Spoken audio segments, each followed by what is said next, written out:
여러분 안녕하십니까? 김왕식입니다. 교육대 사범대를 준비하는 수험생들과 함께 자기소개서를 어떻게 작성할 것인가를 요즘 의논하고 있습니다. 가능한 한 부모님과 학생들이 저에게 전화로 문의한 사항을 중심으로 간단하게 설명해 드리고 있습니다. 오늘은 진로 희망 사항에 관한 것입니다. 여러분 지금 생활기록부를 빨리 보십시오. 1학년 때부터 초등교사로 되어 있지는 않은가. 또 사범대 가는 학생들은 교사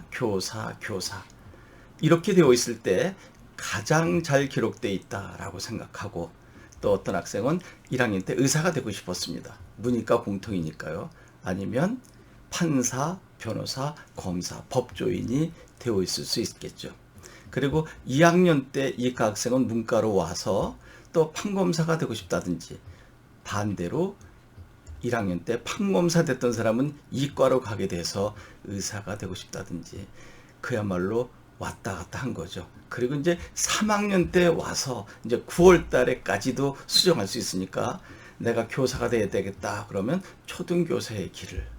그런데 여기서 가장 중요한 부분은 내가 교육대를 지망하지만 만에 하나 안 될 수도 있을 때 사범대도 지원할 수 있겠다. 그렇다고 해서 사범대를 폄하하는 것은 아닙니다.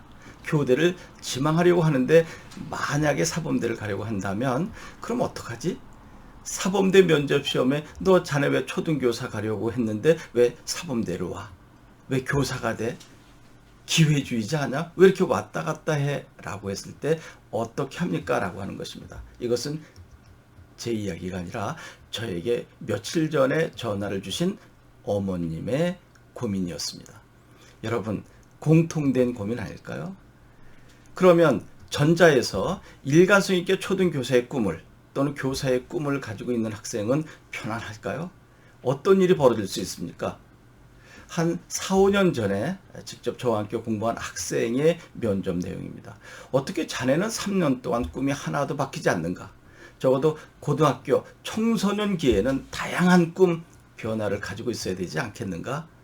더 나아가서 초등교사 또 중등교사가 되었을 때 다변화된 생각을 가지고 있는 학생들을, 즉 모험심 많은 학생들을 자네처럼 획일주의적 사고체계를 가지고 있는 학생이 어떻게 지도한단 말인가 라고 질문했습니다. 여러분, 머리만 극적적 해야 되는 상황이 아닐까요? 이렇게 쉽지 않습니다. 그러면 어떻게 했으면 좋겠는가 라고 하는 것입니다.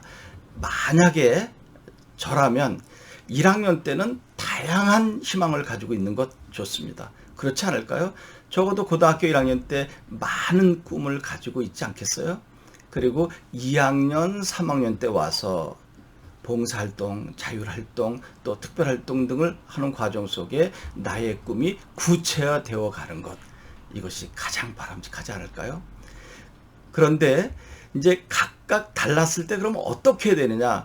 면접을 본다면 교수님께서 질문하게 되면 조근조근 응답을 해드리면 되겠지만 면접할 수가 없잖아요. 그리고 자기소개서에 1번, 2번, 3번, 4번 문항에 주어진 발문이 있는데, 즉 질문 내용이 있는데 진로 희망사항을 소명할 수는 없잖아요. 그거 소명하고 싶은데 소명하다 보면 주어진 문제에 대한 적합한 답변에서 점점 멀어지니까 어떻게 했으면 좋겠는가라고 하는 거죠.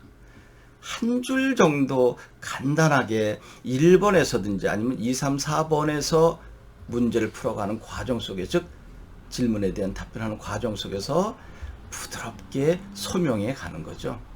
여기서 중요한 것은 내가 이 공부를 하는 과정 속에서 어떠한 변화, 발전의 과정을 거쳐서 이렇게 초등교사로의 또는 중등교사로의 결정을 할 수밖에 없었는지를 설명한다면 여러분 매력적이지 않을까요?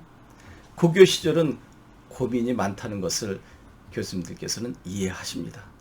그러니까 초등교사로서의 꿈을 3년 동안 오는 것을 어떻게 할까? 이것은 어렸을 때부터 이것만을 위해서 고민해 왔었던 것, 아니면 또 부모님의 영향을 받았었던 것, 이런 것들을 한 줄 정도 기록해도 되지 않을까요? 그런데 부모님께서 초등교사, 중등교사였기 때문에 나도 그렇게 돼야 된다라고 하는 것도 설득력은 그렇게 많지 않을 것입니다. 여러분 쉽지 않죠? 그래서 진로 희망 사항을 공부할 때 제일 먼저 이 강의를 한번 들어봤으면 좋겠어요. 그래서 3년 동안 일관성 있게 갔을 때 이것을 어떻게 이야기해야 할까? 그리고 각각 다를 때 제일 고민 많았죠, 부모님?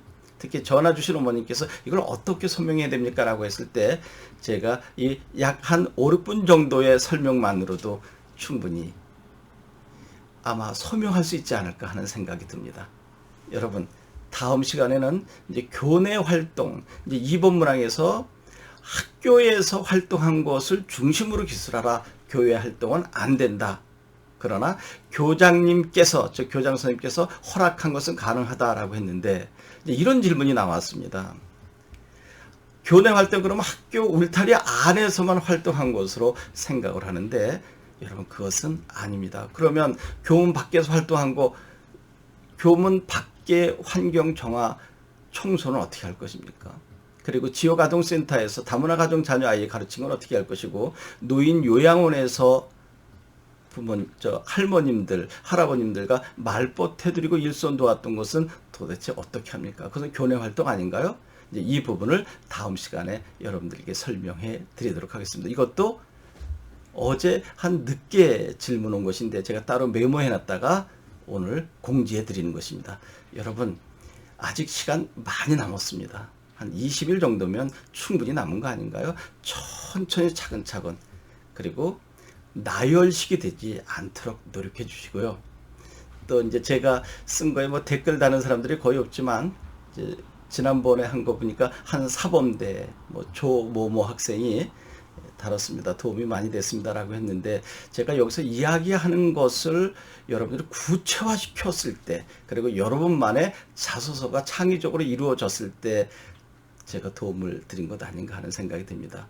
그리고 저는 뭐 구독이나 좋아요 이런 것은 전혀 상관이 없는데 그래도 1000명 이상 저와 함께 이것을 방송을 보는 것을 보면서 제가 좀 더 진중하게, 그리고 여러분들에게 도움이 될 만한 소재를 찾아서 겸손하게 해야 되겠다는 생각을 갖게 됐습니다. 여러분 다음 시간에 교내 활동으로 뵙도록 하겠습니다. 고맙습니다.